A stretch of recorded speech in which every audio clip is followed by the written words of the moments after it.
अतुल सुभाष, वो नाम जो आज सभी की जुबान पर चढ़ा हुआ है। वो शख्स तो भले ही अब इस दुनिया में नहीं है, पर उसकी आवाज़, उसकी चीख पूरे देश में गूंज रही है।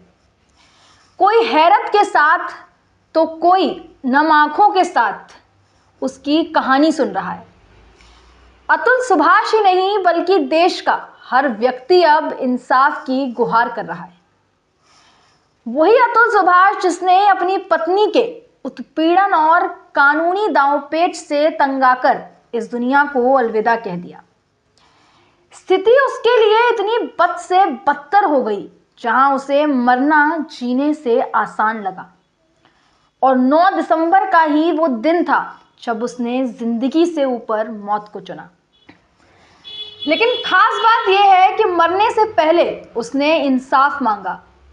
जिंदगी की जंग तो वो नहीं जीत पाया, लेकिन इंसाफ की जंग को वो अब भी जिंदा रखे हुए है और अपने पीछे छोड़ गया एक वीडियो और एक नोट।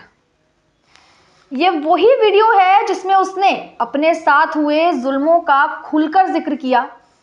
ये वही नोट है जिसमें उसने अपनी दुख भरी दास्तान को साझा किया।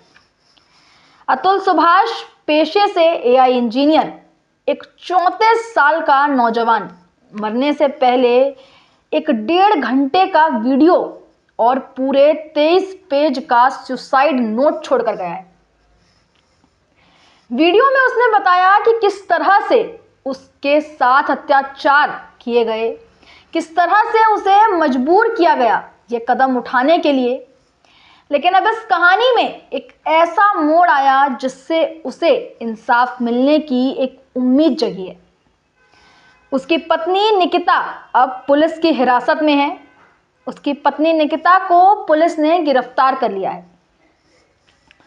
काफी जद्दोजहद के बाद उसे आखिर पकड़ ही लिया गया। इतना ही नहीं, पत्नी के साथ साथ सास और साले को भी गिरफ्तार किया गया है।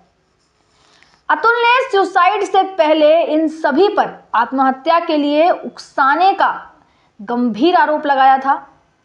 कहा था, मेरे खिलाफ मेरी बीवी ने 9 फर्जी मामले दर्ज करवाए हैं। मैं अब थक चुका हूं खुद को बेगुनाह कह कहकर और बेवजह उसे पैसे दे देकर। लेकिन मुझे बार बार पत्नी, ससुराल वालों का उत्पीड़न सहना पड़ रहा है। जौनपुर फैमिली कोर्ट की जज साहिबा रीता कौशिक भी मेरी बीवी का ही साथ देती हैं। मैंने कई सबूत पेश किए, लेकिन वो भी केस सेटल करवाने की एवज में मुझसे 5 लाख रुपए मांगती हैं।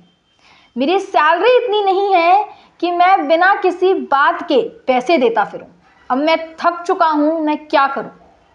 अतुल सुभाष दुनिया में नहीं है, लेकिन उसकी चीखें, उसका दर्द और उसकी इंसाफ की पुकार जगह जगह गूंज रही है, लोगों के कानों में लगातार सुनाई दे रही है। अब देखना यह होगा कि क्या अतुल सुभाष को इंसाफ मिलेगा, क्या न्यायिक कानूनों में कुछ बदलाव होगा, या ऐसे और अतुल हमें देखने को मिलेंगे।